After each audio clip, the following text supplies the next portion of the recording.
I'm going on a solo retreat to Napa. I need space from you, Jason.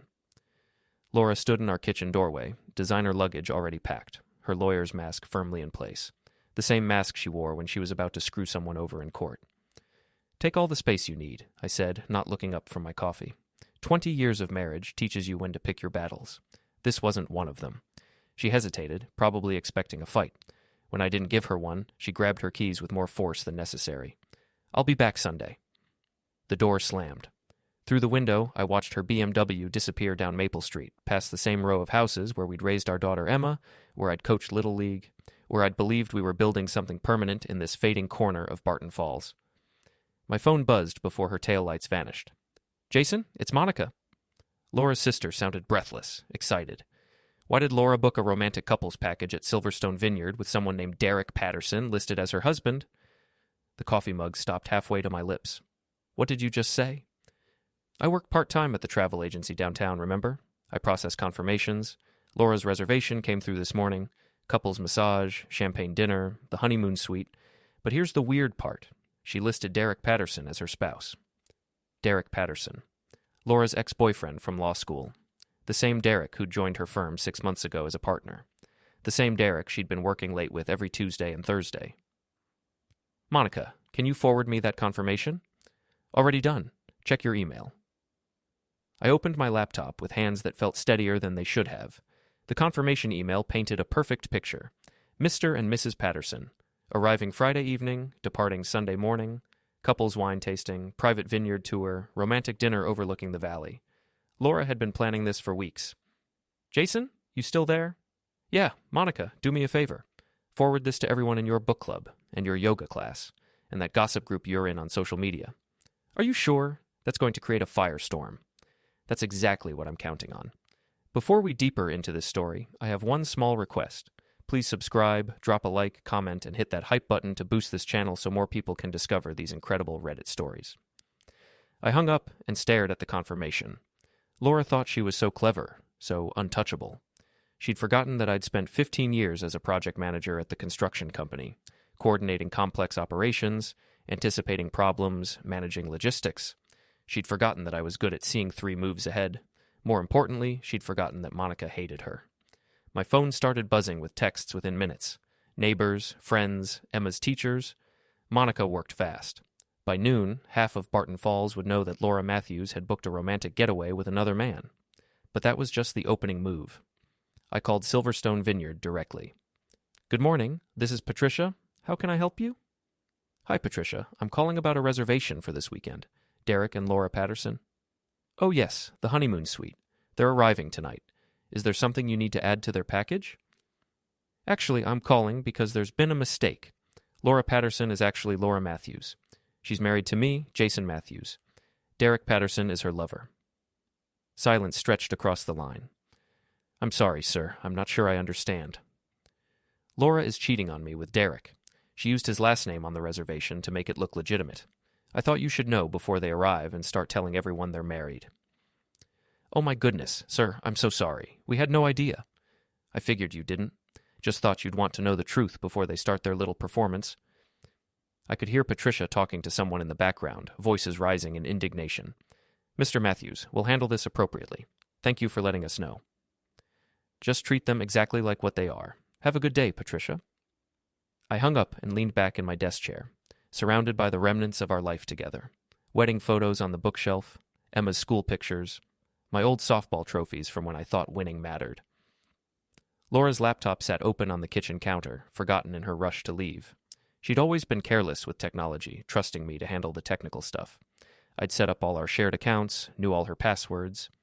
Her email revealed months of planning. Hotel reservations, restaurant bookings, even a joint checking account she'd opened with Derek. They weren't just having an affair, they were building a life together. The most recent email thread made my hands clench into fists. Laura and Derek discussing how to handle the Jason situation. Legal strategies for divorce, asset protection, custody arrangements for Emma. They'd been planning to destroy me for months, and I'd been oblivious. My phone rang. Laura. Jason, what the hell did you do? Her voice carried that dangerous edge I'd learned to recognize over the years. But for the first time in a long time, I wasn't intimidated. I have no idea what you're talking about. The vineyard called. They know about Derek. They know everything. Imagine that. The truth has a way of coming out. You bastard! You deliberately sabotaged my weekend. Your weekend? Is that what we're calling adultery now? Don't you dare take that tone with me. You have no right to interfere with my personal life. I laughed, surprising myself with how genuine it sounded. Personal life? Laura, you're my wife. This is my personal life, too. Not for much longer. The line went quiet. In the background, I could hear Derek's voice, urgent and worried. Well, I said, at least now we're being honest. She hung up. I sat in the silence of our empty house, feeling something I hadn't felt in years. Not anger, exactly. Not sadness. Something sharper, more focused. Purpose. Laura thought she could humiliate me quietly, dismantle our marriage in secret while she built something new with Derek. She thought I'd just accept it, roll over like I had with everything else over the years. She was about to learn that she'd seriously underestimated her husband. By Saturday morning, my phone had exploded with messages. Monica's gossip network had done its job perfectly. The story of Laura's romantic getaway had spread through Barton Falls like wildfire, and everyone wanted details. Emma called from her friend's house, her voice tight with embarrassment. Dad, people are posting about Mom on social media. They're saying horrible things. What kind of things? That she's cheating, that she lied about being married to someone else. Dad, is it true? I closed my eyes. Emma was 17, old enough for the truth, but young enough that it would hurt. Your mother is having an affair, Emma. I'm sorry you had to find out this way. Why didn't you tell me? I just found out yesterday. She was quiet for a long moment. Are you getting divorced? I don't know yet, but whatever happens, it won't change how much I love you. I want to stay at Sarah's tonight. I can't deal with this right now. That's fine, sweetheart. Take all the time you need. After she hung up, I sat staring at my phone, watching the social media notifications pile up. Laura's friends were starting to circle the wagons, posting vague messages about supporting each other through difficult times and not judging what we don't understand. But the damage was done. In a town the size of Barton Falls, reputation was everything. Laura's carefully constructed image as the successful lawyer and devoted wife was crumbling in real time. My phone buzzed with a text from my best friend Rick. Dude, meet me at Murphy's bar. You need a drink, and I need details. Murphy's was the kind of place where construction workers and mechanics went to forget their problems. Rick owned the garage across the street, and we'd been friends since high school. If anyone would understand what I was going through, it was him. I found him at our usual table in the back. 2 beers already waiting. Holy hell, Jason. Monica's been talking to everyone. Half the town knows about Laura's little vacation. Good. Let them know. Rick studied my face. You're not falling apart like I expected. Should I be? Most guys would be drinking themselves stupid and calling lawyers. I took a long pull of beer. I'm not most guys. So what's the plan? Plan? Come on, man. I've known you for 25 years. You don't just let things happen to you. You're always thinking 3 steps ahead. So what's the plan? I was quiet for a moment, considering how much to tell him. Rick was loyal, but he was also cautious. He wouldn't approve of everything I had in mind. Laura thinks she can humiliate me quietly and walk away clean. She's wrong. Jason, be careful. She's a lawyer. She knows how to play dirty. So do I. As if summoned by our conversation, the bar door opened and Samantha Walsh walked in. Laura's best friend, social media influencer, and the biggest gossip in town. She spotted me immediately and marched over, her face flushed with righteous anger. Jason Matthews, you should be ashamed of yourself. The entire bar went quiet. This was better than cable television. Should I? Why's that, Samantha? Spreading lies about Laura. Trying to destroy her reputation because you're jealous? I stood up slowly, aware that every eye in the place was on us. Lies? Which part was a lie? The part where she booked a romantic getaway with another man? Or the part where she told the hotel they were married? Laura deserves to be happy. You've been neglecting her for years. So she decided to find happiness with Derek Patterson, her ex-boyfriend, her law partner, her secret checking account co-owner. Samantha's face went pale. She hadn't known about the bank account. That's right, Samantha. This wasn't just a weekend fling. They've been planning this for months, building a life together while I was working 60 hours a week to pay for the house she's been planning to leave. I reached into my pocket and pulled out my phone, opening Laura's email. Would you like to see the messages where they discuss the best legal strategy for taking half my assets? Or maybe the ones where Derek talks about moving into our house after the divorce? The bar was silent now. Even the bartender had stopped pretending to clean glasses. "You're lying," Samantha whispered. I held up the phone so she could see the screen. "Read it yourself." She stared at the messages, her face cycling through confusion, shock, and finally anger. But not at me. "She never told me any of this." "Because she knew you'd try to talk her out of it." "Laura doesn't want advice, Samantha. She wants enablers." Samantha looked around the bar, suddenly aware of the audience we'd attracted. Her social media instincts kicked in. "This is between you and Laura. I'm not getting involved." "You already are involved. You've been covering for her, making excuses, helping her lie to everyone, including herself. But now you know the truth. Question is, what are you going to do about it?" She turned and walked out without another word, but I could see the wheels turning. Samantha's entire social media presence was built on being the moral center of our social circle. Finding out she'd been defending adultery wouldn't sit well with her brand. Rick was staring at me with something like awe. "Damn, Jason, that was cold. That was necessary. You just turned Laura's best friend against her." "Laura did that herself when she lied to everyone who cared about her." I finished my beer and stood up. The other patrons were still watching, waiting to see what would happen next. I could feel the energy in the room, the anticipation. "Gentlemen," I said, raising my empty bottle. "Here's to the truth. It might hurt, but at least it's honest." A few guys raised their bottles in response. The rest just stared. As I walked out, I heard the conversation starting up behind me. By tomorrow, everyone in town would know exactly what Laura had been planning. More importantly, they'd know that I wasn't going to take it quietly. My phone buzzed with a text from an unknown number. "This is Derek. We need to talk." I smiled and typed back, "No, we don't." But I was wrong about that. Derek and I were definitely going to talk, just not the way he was expecting. Derek Patterson lived in the Riverside Tower, the only high-rise building in Barton Falls. It was supposed to represent the city's revitalization, but mostly it just looked like a glass and steel middle finger pointed at the rest of us. I'd never been inside, but Laura had described his penthouse apartment often enough. Floor-to-ceiling windows, minimalist furniture, a wine collection worth more than my truck. The kind of place designed to impress people who were easily impressed. Sunday morning, I parked across the street and waited. Laura's BMW was in the visitor section, confirming they'd cut their Napa trip short. Good. Let them stew in their embarrassment. At 10:30, Derek emerged alone, dressed for his morning run. Designer athletic wear, expensive shoes, the whole performance. He looked exactly like what he was, a privileged man who'd never faced real consequences for his actions.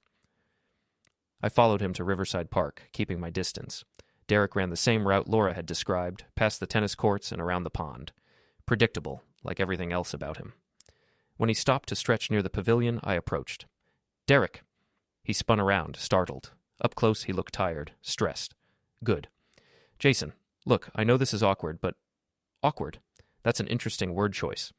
We need to handle this like adults, for everyone's sake." I almost laughed. "Adults? Is that what adults do? Sneak around behind their spouse's back for months, planning to steal half their assets? It's not like that." "Then tell me what it's like, Derek. Explain to me how you and my wife decided to destroy my life." He glanced around nervously.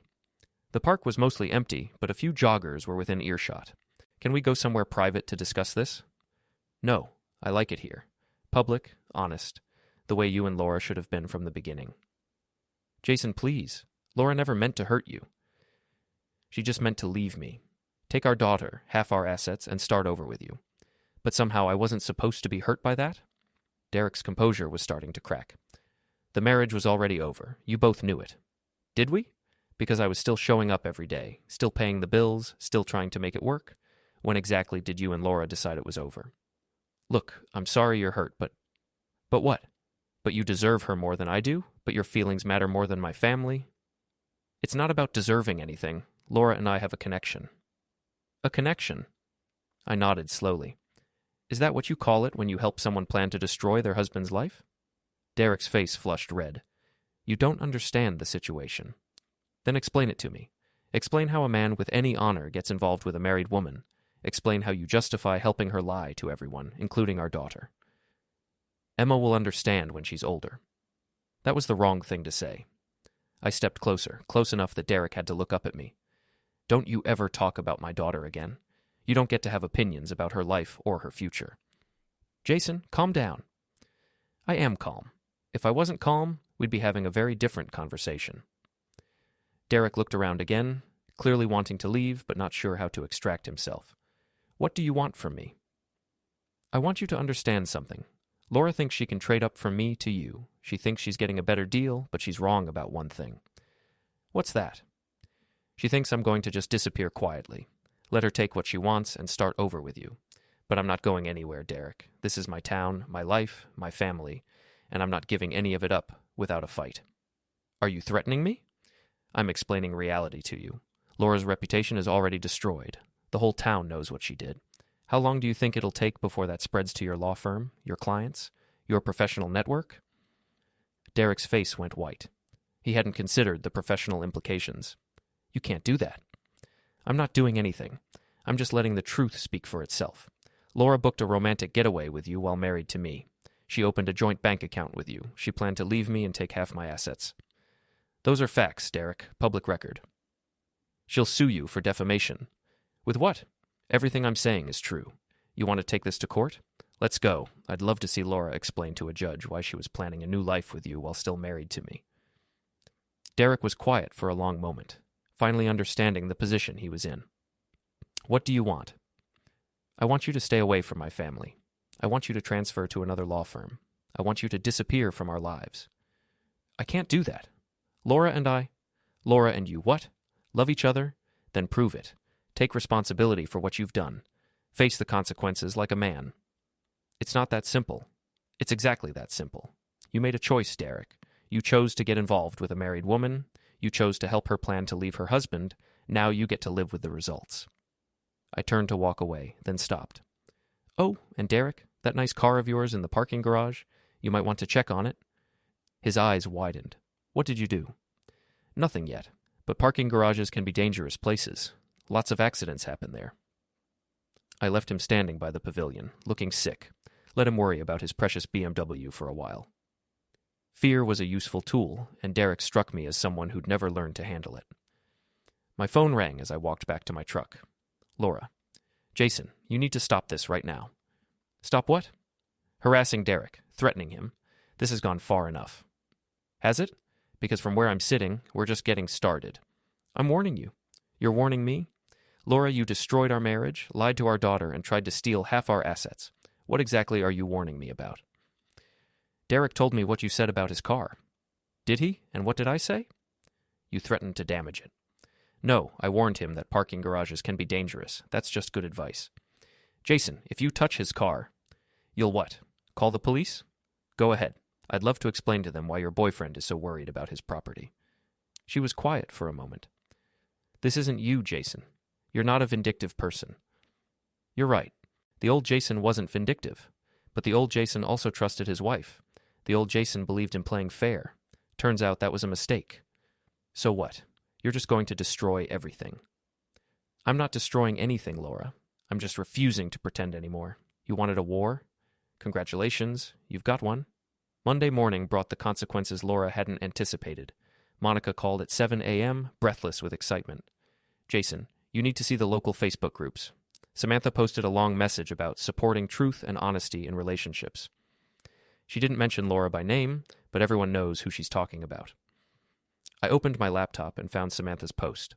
It was masterfully written, expressing disappointment in friends who use others to cover their deception, and promising to always stand with the innocent victims of betrayal.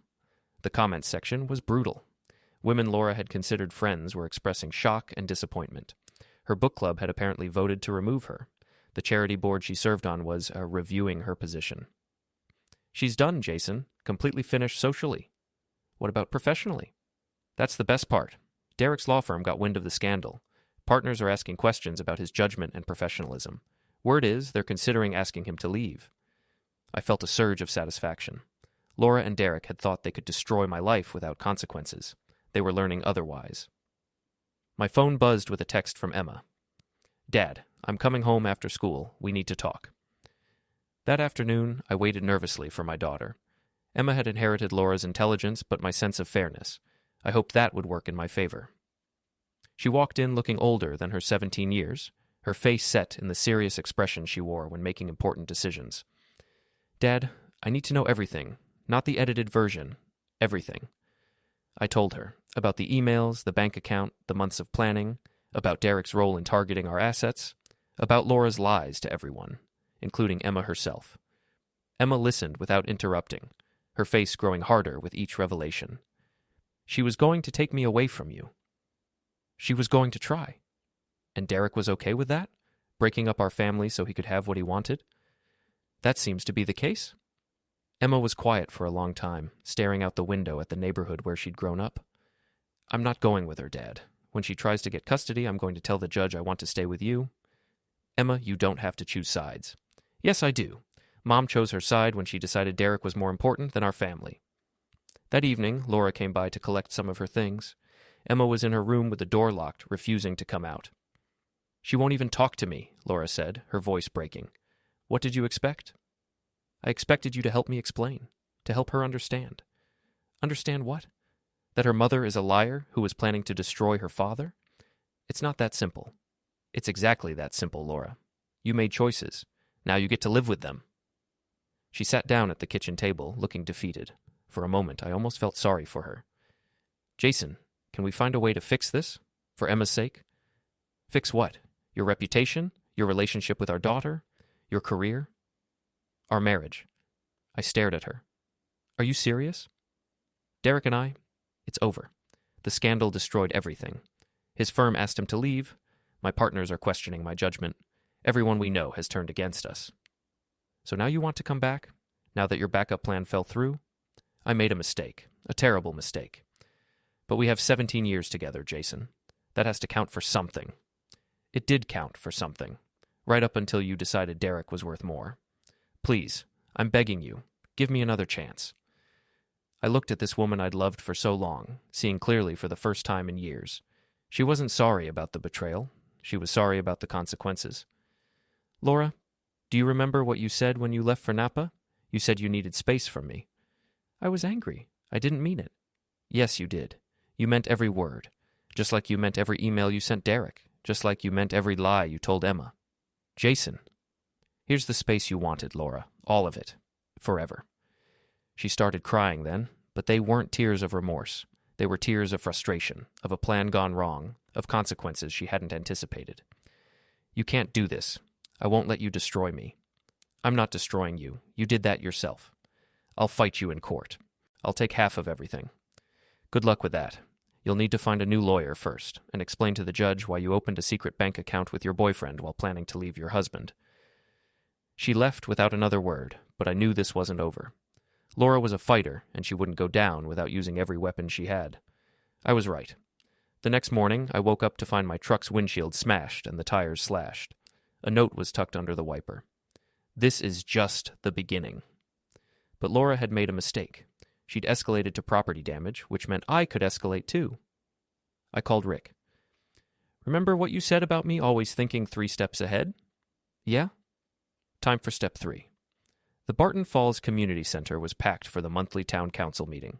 Laura sat in the front row with her remaining allies, trying to project confidence, but I could see the strain in her posture, the way she kept checking her phone for messages that weren't coming.